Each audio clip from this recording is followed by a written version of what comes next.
बांग्लादेश की नई पीढ़ी के दिमाग में कट्टरपंथियों ने ऐसा जहर भरा है कि वो अपने देश की आजादी में भारत के योगदान को भूल गई है। इन्हें भारत यानी जय हिंद से परेशानी। मित्रों, अपने देश में भी कुछ ऐसे तत्व मौजूद हैं जिन्हें जय हिंद की सेना से परेशानी है। वैचारिक तौर पर इनकी पहचान भी कट्टरपंथी के तौर पर होती है, लेकिन ये भारत में है, इसलिए इनके कट्टरपंथी नफरत का वॉल्यूम उतना लाउड नहीं है। डीएनए मित्रों, अब हम जय हिंद की सेना का विरोध करने वाले उस सोच की वैचारिक मरम्मत करेंगे जो किसान को जवान के खिलाफ खड़ा करने की साजिश रच रही है। बिहार के किशनगंज में सेना का कैंप बनाया जाना है। यह आर्मी कैंप देश की सुरक्षा के लिए कितना जरूरी है हम आपको बताएंगे, लेकिन पहले आर्मी कैंप के विरोध की खबर आपको बता देते हैं। जी हां, किशनगंज में, बिहार के किशनगंज में आर्मी कैंप का विरोध हो रहा है। सेना के कैंप का विरोध हो रहा है। असदुद्दीन ओवैसी की पार्टी AIMIM बिहार के किशनगंज में आर्मी कैंप बनाने का विरोध कर रही है। इस मुद्दे पर कांग्रेस के विधायक भी ओवैसी के साथ हैं। इन विधायकों ने सैन्य कैंप को लेकर स्थानीय लोगों को भ्रमित किया, फिर उन्हें साथ लेकर जिला अधिकारी के दफ्तर पहुंच गए, एक ज्ञापन सौंपा और कहा कि किशनगंज में किसी भी सूरत में सैन्य कैंप नहीं बनाया जाए। डीएनए मित्रों, ध्यान से सुनिएगा, आर्मी कैंप के विरोध में क्या तर्क दिए जा रहे हैं। अब किसी के पास 1 धुर जमीन है, किसी के पास 2 कट्ठा जमीन है, किसी के पास 1 बीघा जमीन है, किसी तरह से वो लोग रह रहे हैं और अपना जीवन यापन कर रहे हैं। अब उस जमीन पे सैनिक स्टेशन बनाना, आर्मी कैंप वहाँ नहीं हो करके कहीं दूसरा जगह बन जाए, जहाँ जैसे और कहीं बहुत सारे ऐसे जमीन है, उस जमीन को चिन्हित करके दे ताकि वहाँ पर सेना का जो भी बने, फोर्स का ये बने, वहाँ पर बने। उपजाऊ जमीन पर नहीं बने, लोगों को ज़्यादा से ज़्यादा बेघर नहीं करे। ये जिन लोगों की हमने आपको अभी बयान सुनवाए वो सबके सब विधायक हैं, चुने हुए विधायक। अब सोचिए, इन्हें आर्मी कैंप ऐसा लग रहा है जैसे कोई मॉल बनाया जाना हो, कोई मार्केट बनाया जाना हो। सेना का आर्मी कैंप इनको किसी मॉल या दुकान की तरह लग रहा है। यहाँ मत बनाइए, इसे कहीं अंदर बनवा दीजिए। सेना की स्ट्रैटेजिक लोकेशंस जो सुरक्षा के लिहाज से महत्वपूर्ण जगह होती है, वहां मत बनाइए, कहीं अंदर बनवा दीजिए। आपने सुन लिया इनको। बहुत ही शातिराना और महीन अंदाज में कहा जा रहा है कि आर्मी कैंप के लिए जमीन अधिग्रहण हुआ तो किसान बर्बाद हो जाएंगे। अब ये दूसरी बात है, किसानों को भी यही समझाया गया। जहां यह तथ्य छिपाया जा रहा है कि जमीन अधिग्रहण के लिए सरकार मुआवजा भी देगी, वो भी बाजार कीमत पर। समझिए, किसानों को भ्रमित कर उन्हें जवानों यानी सेना के खिलाफ खड़ा किया जा रहा है। लेकिन क्या सचमुच AIMIM और कांग्रेस के विधायकों को किसानों की फिक्र है, या इस विरोध के पीछे वजह कुछ और है? इसे समझते हैं। इन विधायकों ने सैन्य बेस के खिलाफ बिहार के डिप्टी CM को जो चिट्ठी लिखी, उसे हम आपको अब बिग वॉल पर, बड़ी स्क्रीन पर दिखा देते हैं।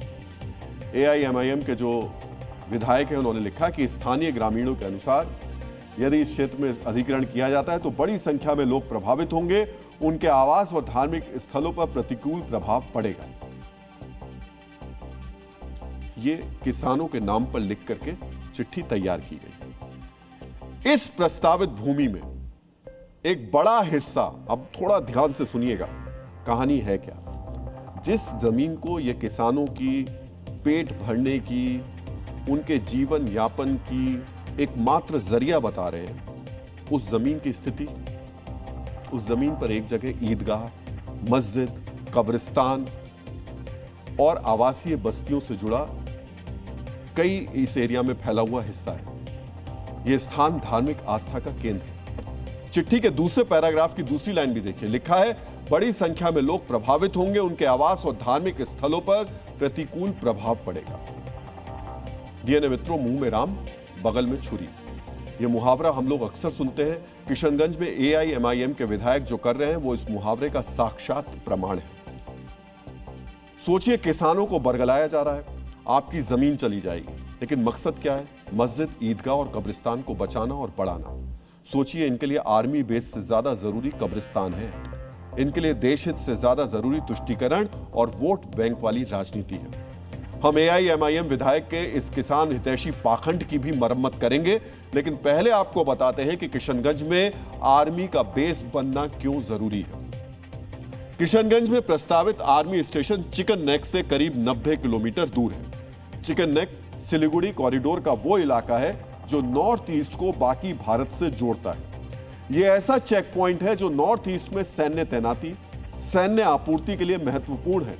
चिकन नेक से तेल पाइपलाइन, रेलवे और सड़कों के जरिए पूर्वोत्तर को ईंधन और सामान पहुंचाया जाता है। चिकन नेक से नेपाल और भूटान तक पहुंच का रास्ता आसान होता है। साथ ही यह चीन की विस्तारवादी नीतियों के खिलाफ बफर जोन भी है।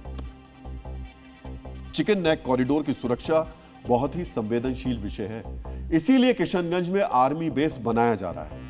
किशनगंज आर्मी बेस से इस क्षेत्र में जरूरत पड़ने पर सेना की तैनाती की रफ्तार बढ़ेगी।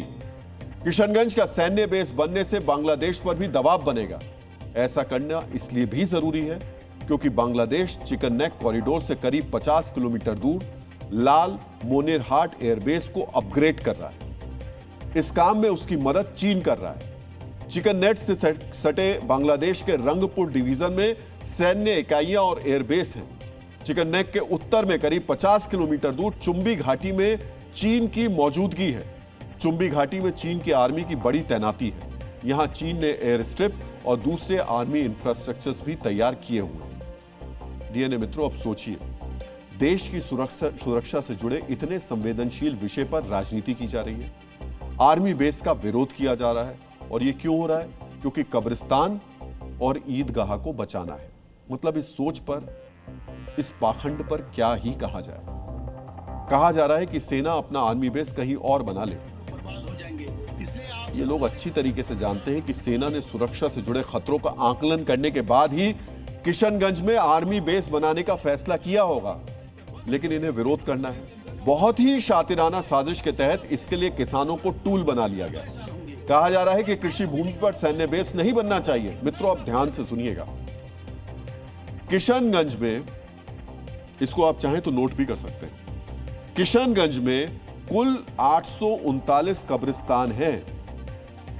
ये कब्रिस्तान कहां बने हैं? किसानों की जमीन पर बने हैं। रिपोर्ट्स के मुताबिक किशनगंज में 1000 से ज्यादा मस्जिद हैं। कुछ तो पिछले चंद सालों में बनी है। ये मस्जिदें कहां बनी है?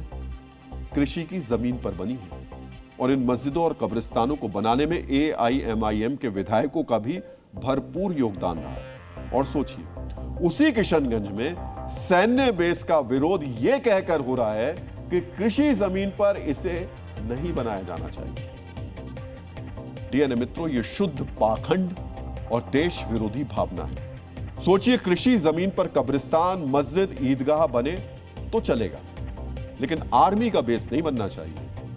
समझिए, कृषि जमीन पर कब्रिस्तान, मस्जिद बनाने वाले किसान को मुआवजा भी नहीं देते हैं। धार्मिक झांसा देकर दान के नाम पर उनकी जमीन ठग लेते हैं, लेकिन सरकार मुआवजा दे रही है तब भी विरोध किया जा रहा है।